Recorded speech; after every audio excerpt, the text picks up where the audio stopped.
dalam serial Anak Upin dan Ipin adalah salah satu hasil karyanya.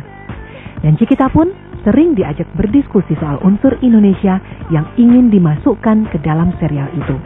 Salah satu yang kasih dia karakter supaya lebih Indonesia aku, tapi itu karakternya emang udah ada, tapi pas aku datang, aku mulai magang pertama kali masuk kelas Kopak, emang yang bikin Susanti lebih Indonesia itu aku. Sukses di luar Indonesia tak lantas membuat putri-putri bangsa ini lupa dengan tanah air. Mereka justru kembali ke Indonesia saat nama mereka tengah dikenal.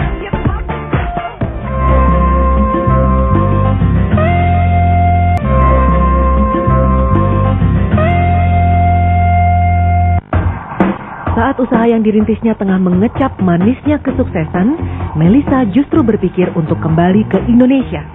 Sejak tinggal di Jakarta, Melisa menjadi sering menulis dan mengilustrasikan idenya di atas kertas. Buat saya, memang saya dari dulu tuh batin saya tuh memang suka sekali sama kota Jakarta. Jadi maksudnya mau saya berpetualang, travel kemana-mana, saya tahu satu hari nanti atau maksudnya saya akan pasti tinggalnya di sini gitu. Karena memang saya suka sekali, terlepas dari semua politik, kekacauan atau apa yang ada di Jakarta ini, saya tuh benar-benar cinta sekali sama kota ini.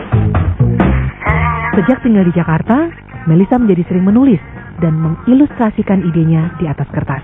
Pertama kali saya mendirikan tulisan, saya bikin riset. Jadi saya pergi ke ASMK, terus ke Sunda Kelapa, ke Bandung, ke Tanah Abang. Saya liatin semua proses yang ada dari di pasar sampai sampai tukang sablon, tukang sampel dengan modal 5 juta rupiah. Saya beli satu roll kanvas yang benar-benar kualitas tinggi di daerah dekat Sunda Kelapa.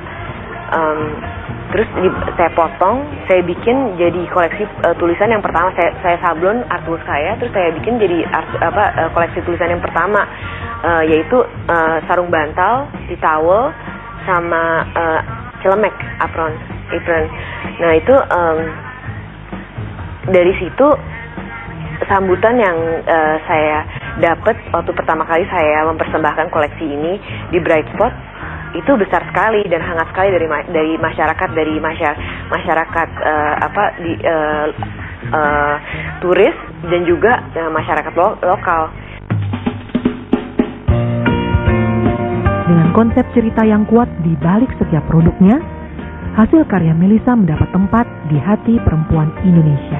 Produk tulisan tuh sebenarnya simple sekali, tapi yang membuat produk ini berbeda tuh sebenarnya proses yang kita anut, proses yang kita ambil, dan juga nilai-nilai yang kita junjung dalam menjalankan proses ini. Jadi produk tulisan itu selalu diprint dengan tinta yang ramah lingkungan di atas kanvas yang tidak diproses dengan bahan pemutih kimia. Dan juga semua materi pengait yang kita pakai itu materi bebas nikel yang berkelas internasional. Nah, kemudian dalam menjalankan proses itu, kita tuh selalu menjunjung 3 nilai, yaitu kita selalu kepengen untuk memberikan kekuatan kepada sesama manusia. Jadi memberikan kemandirian kepada sesama manusia. Yang kedua, kita selalu mengutamakan untuk memelihara lingkungan kita dalam menjalankan proses ini. Dan yang ketiga, itu kita selalu mencoba untuk merayakan jati diri kita sebagai seniman dan sebagai pendongeng di sini. Kini usaha yang dirintisnya kembali mengalami kesuksesan, tidak hanya di dalam negeri. Melisa melebarkan usahanya hingga luar negeri.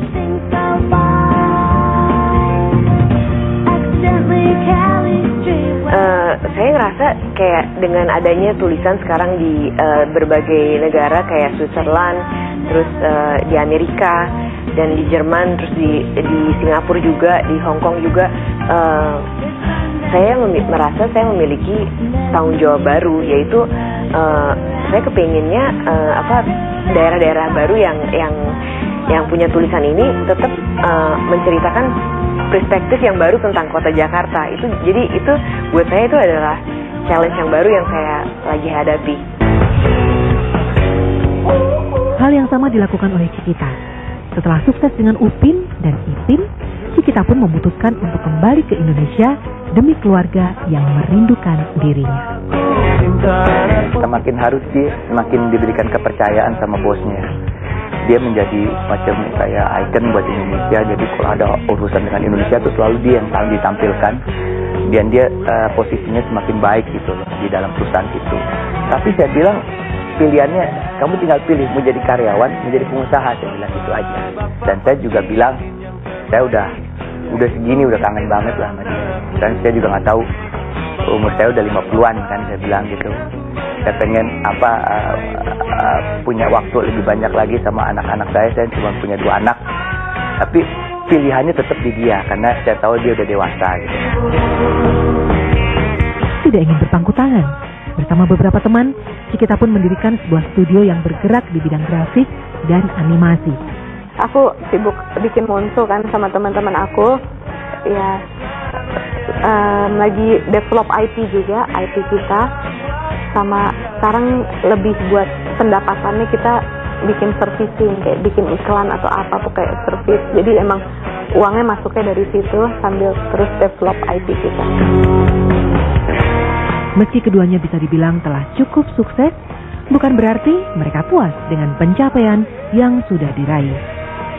Aku pengen banget nih IT aku sama teman-teman Monso ini bisa jadi movie. Ya ampun, kayaknya bikin movie itu mimpi hampir semua animator ya. Pengen bikin banget ya movie yang rencananya sih tahun depan ya, insya Allah.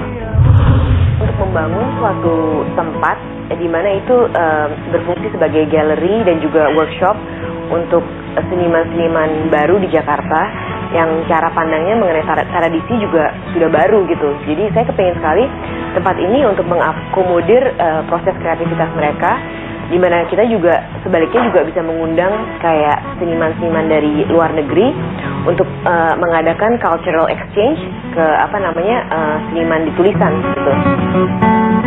Melisa Sunjaya dan Cikita Fauzi dapat kita jadikan panutan bahwa dengan kemauan yang kuat, kesuksesan bukanlah angan-angan. Jalan hidup yang kita tempuh sebagai seorang perempuan itu adalah intinya untuk meraih kemerdekaan atau kebebasan berpikir dalam diri kita.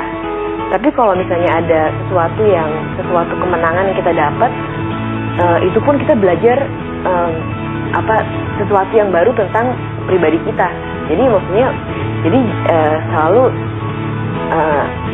muka itu selalu ke depan. Jadi jangan pernah nyerah gitu.